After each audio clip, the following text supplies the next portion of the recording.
Hi, Ted Morrissey here, doing a video for my seminar in American Literature for Southern New Hampshire University. We've been reading this book, Rule of the Bone by Russell Banks, a book that I enjoyed very much. As you may know, it's about a boy named Chappie who has a series of sort of misadventures and goes on this journey, part of which is in the US, part of it is elsewhere. He meets a whole range of interesting characters, some comical, some dangerous, and everything kind of in between, right? And in my written notes, I talk about the fact that Rule of the Bone is very similar to this book, Adventures of Huckleberry Finn by Tom Sawyer. Um, and I briefly kind of note some of the major similarities between the two. And I wasn't the first to notice this by any stretch of the imagination. If you Google Rule of the Bone and look at reviews when it first came out, that comparison between Rule of the Bone and Adventures of Huckleberry Finn were very much prominent in the reviews that came out. They also oftentimes talked about Catcher in the Rye by J.D. Salinger, also a teenage narrator who goes on a series of kind of misadventures in a coming of age tale also. But this type of story is very common, and I talk about the fact that it's a journey narrative, and journey narratives go back to ancient times. In fact, we probably can't even trace to how far back they go. Um, it makes sense that storytellers, regardless of culture, regardless of language, would recognize the fact that if you can take a character, a central figure, and put them outside their normal environment, their home, their normal space, that it opens up all kinds of narrative possibilities to various adventures and misadventures and so forth. They can also allows them to grow as a character, to learn, and become more wise, hopefully, and then in turn the audience can and maybe learn those lessons as well. So the journey narrative is very, very common, and I mentioned that probably the journey narrative, or one of the best known examples, one of the earliest examples, is this one, Homer's Odyssey, some 3,000 years old, as you no doubt know.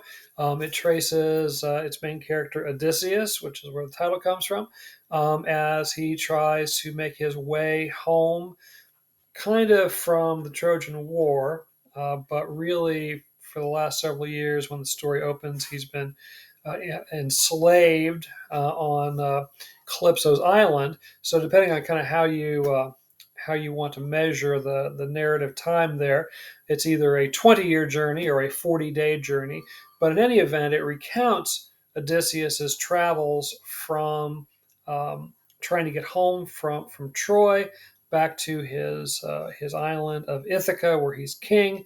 And as I say, it really zeroes in on the 40 days that it takes him to travel from Calypso's island once he has been released from his enslavement uh, back to Ithaca. But through backstory, Homer gives us the other years that he was spending from trying to get from Troy to Ithaca. All right, but 3,000 years old, and no doubt this is not the oldest journey narrative, but it's probably the best known that we have today, and in fact it's given rise to our using the term Odyssey as a sort of synonym for an adventure. And it could be a literal sort of journey that we use the term for, or it could be a more abstract odyssey of the mind as we evolve and learn more information or whatever it might be. But Homer's Odyssey. So what I want to do is just maybe just kind of give you a really brief list of some of my favorite journey narratives. In the link that I gave you in the lecture notes, I gave you a link to a page that lists all kinds of journey narratives, famous ones, well-known ones, and a couple of ones that I'm going to share with you are on that list, but then I think a couple of others are not. All right, so I really Really recommend Homer's Odyssey. I was an adult by the time I read this for the first time in its entirety. I'd read excerpts of it in school over the years, but I read it in its entirety, like I said, when I was older. Really, really enjoyed it. Highly recommend it. There are all kinds of um, translations of it, and some of them, are more appealing to modern readers than others. I really like the Robert Fitzgerald, partly because he's from Springfield, Illinois, and I live there and have for a number of years. But anyway, Fitzgerald's translation is very good, but there are lots of others out there as well. But Homer's Odyssey, right? And I do very much like Adventures of Huckleberry Finn. It is a classic, and if you haven't read it, I would definitely recommend getting a hold of it. Ernest Hemingway, who's knew a thing or two about novel writing, he said that all American novels stem from the Adventures of Huckleberry Finn. And so that in itself is probably a good reason to check it out and think about why Hemingway may have said that. And I will endorse, of course, Russell Banks' Rule of the Bone, which we read in class, but it's also a good one. Very much of a page turner. I use the term picaresque. It is a picaresque novel, as journey narratives often are, but recommend this one as well. But here are a few others that I would definitely recommend. A little bit older book, in the same century as Adventures of Huckleberry Finn, but Herman Melville's classic Moby Dick, and this is a largely a ocean adventure, an ocean journey, although it begins on land, and but very quickly the main character Ishmael, we'll call him, he signs up to board a whaling boat, a whaling ship. And so the rest of the novel is about his adventures, misadventures on the whaling boat. He is befriended by the islander, the indigenous, Queequeg, who is very much of an I Man figure, very much of a Jim, the escaped slave figure, Huckleberry Finn. So there are definitely comparisons there. But Herman Melville's Moby Dick. Right? This is a big read, but many people consider this to be maybe the greatest novel written in English, and that is James Joyce's Ulysses. And this is definitely a travel narrative. Now, it's a little different in the sense that it's a very restricted geography. As you may know, it recounts basically a 24-hour period in Dublin, Ireland. And we essentially follow the main character of Leopold Bloom around Dublin from bar to bar to hotel to this place and that place. There are a couple of other major characters that Bloom interacts with, and a whole host of minor characters that he interacts with. But essentially, a 24-hour, almost to the second. Description of Bloom's travels around Dublin. And of course, Joyce recognized the similarity to Homer's Odyssey, and so he uses Ulysses, which is the Romanized version of Odysseus. And each of the episodes, in fact, is based on either a character or an adventure in Homer's original story.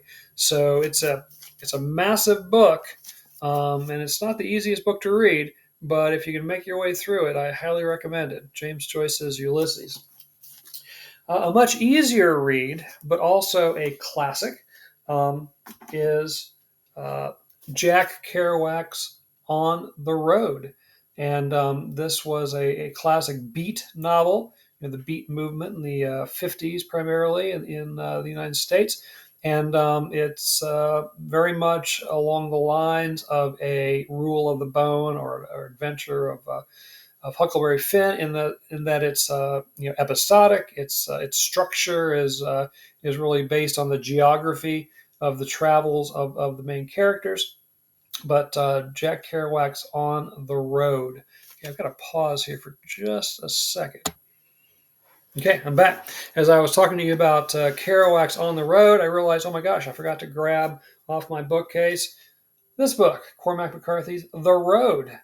This is a post-apocalyptic, speculative fiction novel, but one you may have heard of. It won the Pulitzer Prize, and so also an adventure, very dark story. Not much humor in this book. It's a very dark sort of read from beginning to end, but also a very good one. Cormac McCarthy, The Road, and I will end with, coming kind of full circle almost, my first published novel, Men of Winter, which is actually a sequel to Homer's Odyssey, set in a place kind of like Siberia at the beginning of the 20th century. And there's a war going on, kind of like World War One.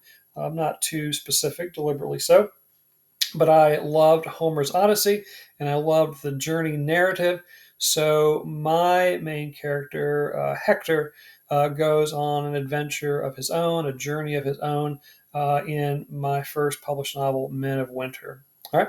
So there are just a few of my favorites, including my book, to be honest, that I would recommend as journey narratives. So if you did read Russell Banks' Rule of the Bone and enjoyed it, I would recommend checking out some of those books that I very much like. And as I say, you can go online and you can find all kinds of lists of other books that are travel narratives, journey narratives, quest narratives, they're sometimes called. And there's just, countless number, but there are many, many good ones that you can check out.